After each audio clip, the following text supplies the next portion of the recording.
नमस्कार मु मधुस्मिता आपण मानक स्वागत करुची क्रिएटिव पंडा फैमिली को। आज आम घरे पालंग पनीर बनया को जाऊँ जोटा कि पालंग और पनीर को लेकिन बना जाए।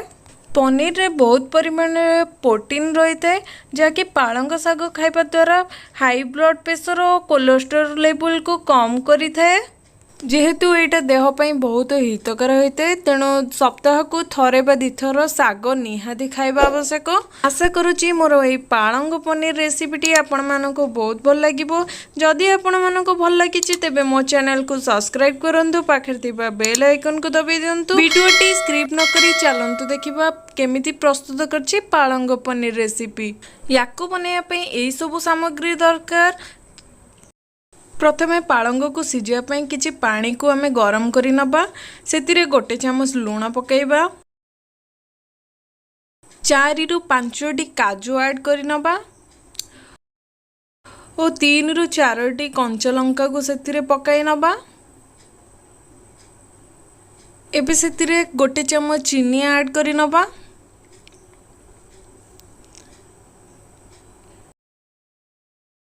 एबे रखिथिबा पालंग शाग को ऐड करी नबा। आकु आपण माने कवर करिवेनी, खाली एमिति हाई फ्लेम रे 2 रु 3 मिनिट पर्यंत सिझाई नबा, कारण आर थिबा कंचा स्मेलटा पळेई जिवो।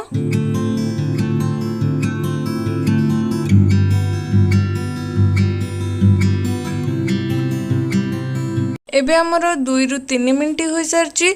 चलंतु गैस टी को ऑफ करी नबा। एबे गोटे पात्र को ताको छाणी ठंडा करी नबा। पालंगटी ठंडा हवा पर्यंत आमे चलंतु एबे पनीर टी को छाणी नबा। 200 ग्राम पालंग रे 100 ग्राम पनीर ऐड करिबा। देखंतु पनीर टी को एमती बड़ बड़ साइज करी काटी नेबे। एबे तेल टी को गरम करी नबा।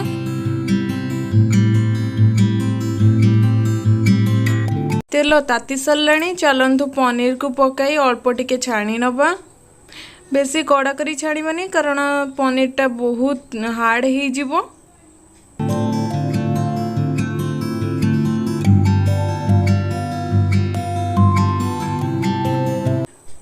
एबे अधा पनीर को छाणी नौची, ताकू काढ़ी सरला परे बाकी पनीर गुड़ी को मध्य सेम प्रोसेस रे छाणी नेबी।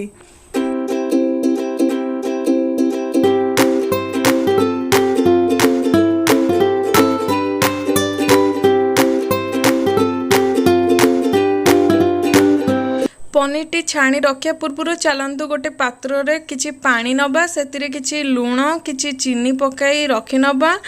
सेतिरे पनीर टी को पकाइबा द्वारा पनीर टी बहुत सॉफ्ट होइता है।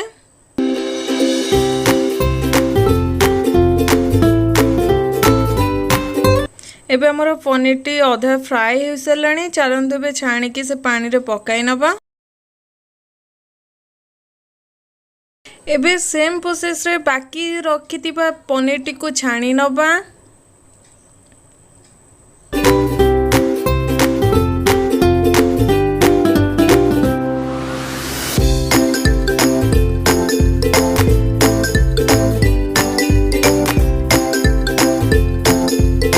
पनीर टी संपूर्ण छणा हो सरलाणी।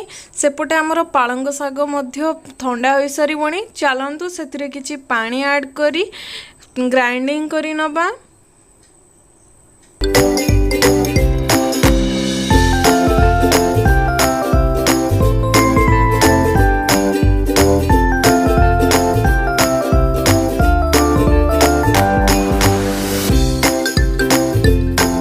चलंतु मसला प्रस्तुत करी नबा।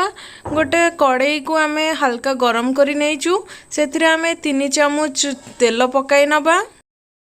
एबे तेल आमर गरम हो साराणी। चलंतु छेची करी रखिथिबा अदा रसुण पियाज टी को पकाई नबा।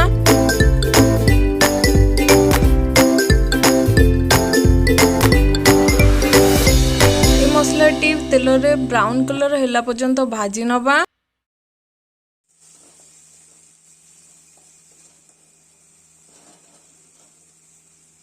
एबे एटा भाजी हो सलाणी। चलंतु सेतिरे दुईटी तेजपत्र पकाई नबा। टिके ब्राउन होला परे एबे काटी करी रखिथिबा टमाटोटी को पकाई नबा और ताकू मध्य मसला रे कसी नबा।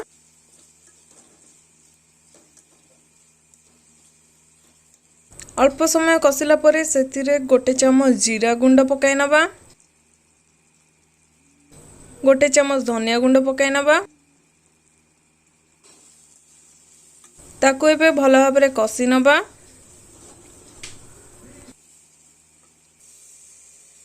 मसला सिझिया पई अल्प टिके पानी ऐड कर नबा।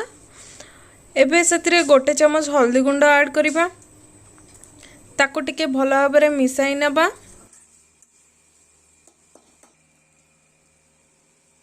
एबे सेतिरे स्वाद अनुसार गोटे चमच लूण ऐड करी लो फ्लेम रे 2 रु 3 मिनिट पर्यंत कवर करी नबा।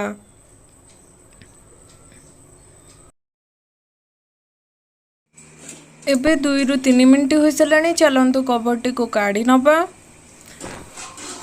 मसला हमर एबे रेडी हो सलाणी। एबे ग्राइंडिंग करी रखिथिबा पालंगटी को ऐड करी नबा।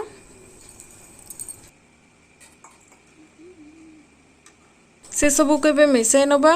एबे आपण देखि परचंती यार कलर बहुत ही ग्रीन देखा जाउची, सुंदर मध्य लागुची। एबे एठी मु 1/4 ग्लास पानी ऐड करी नेइची। आकु बेसी पतला करिबेनी, बहलिया टिके रखले भलो लागि थाए। जेहेतु एटा हमें आगुरु सिझेइतिले तेबे सिझेया पई बेसी टाइम लागिबनी। एबे 2 रु 3 मिनिट पर्यंत लो फ्लेम रे कवर करी नबा।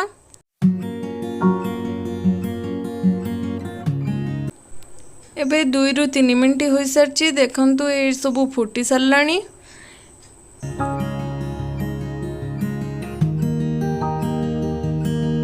बेसी टाइम आउ फुटेबा नहीं। सेतिरे चलंतु पनीर टी को ऐड करी नबा। आपण जदि मो चैनल रे नुआ अछंती तेबे मो चैनल को सब्सक्राइब करंतु, पाखे दिबा बेल आइकन को दबाई दियंतु, लाइक करंतु, शेयर करंतु।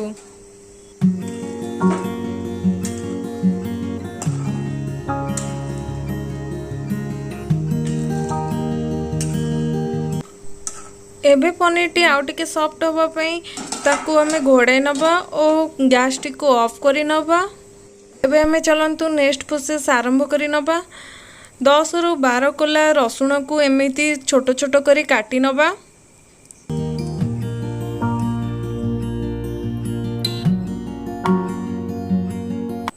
एबे गोटे पैन टी को हल्का गरम करी सेतरे गोटे चमच घी ऐड करी नेइची। आपण ए गुआ घी टी को स्क्रिप करी गोटे चमच ऑयल मध्य ऐड करी परिबे। एबे काटी करी रखिथिबा रसुण गुडी को सेतरे पकाई नबा।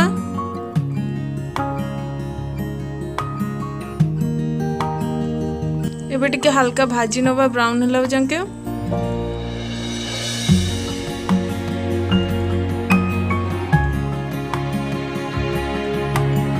एबे ब्राउन हो सारची। सेतिरे अल्प टिके कस्तूरी मेथी को क्रश करी पकाई नबा।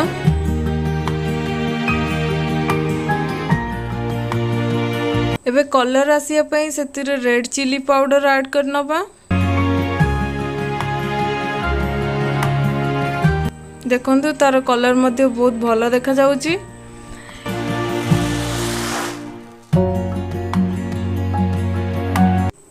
एबे हमें ताकू ग्रेवी रे ऐड करी नबा।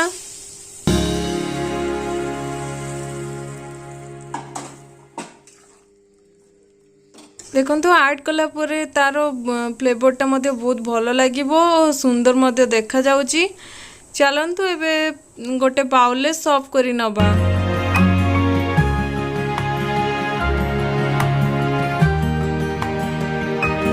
देखंतु हमर एठी हेल्दी पालंग पनीर टी रेडी हे गला।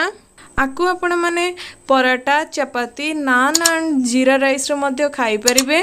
तेबे ई रेसिपी को आपण घरे निश्चित ट्राई करंतु एवं आपण माननकु ई रेसिपीटा केमती लागिला मो सहित आपणक अनुभव शेयर करंतु। କହିଲି ନମସ୍କାର, ପୁଣି ଦେଖା ହବ ମୋର ନେକ୍ସଟ ଭିଡ଼ିଓରେ।